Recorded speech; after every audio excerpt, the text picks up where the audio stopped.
টমি তার উত্তেজনা ধরে রাখতে পারেনি কারণ সে তার বড় আকারের ব্যাকপ্যাকটি রেখে স্কুলের গেটের দিকে হাঁটা দিল। তার মা, লিসা, তার সাথে তার হাত শক্ত করে ধরেছিল।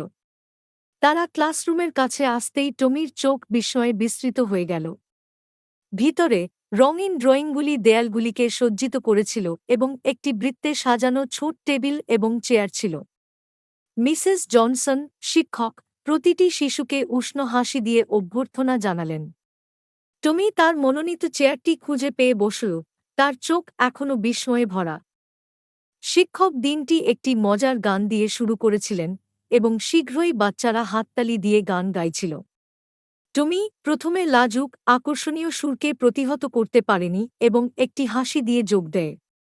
মিসেস জনসন তারপর একটি পেইন্টিং কার্যকলাপ প্রবর্তন এবং টমি ঘুঘু উৎসাহ সঙ্গে রঙের জগতে। দিন যত গড়িয়েছে, টমি নতুন বন্ধু তৈরি করেছে, আনন্দের সাথে এবিসি শিখেছে, এমনকি বিরতির সময় তার প্রিয় খাবারও ভাগ করেছে। দিনের শেষে যখন লিসা তাকে নিতে এসেছিল, টমি উত্তেজনায় বুদবুদ হয়ে উঠছিল। তার দুর্দান্ত প্রথম দিনে সে যে নতুন জিনিসগুলি অনুভব করেছিল তা শেয়ার করতে আগ্রহী।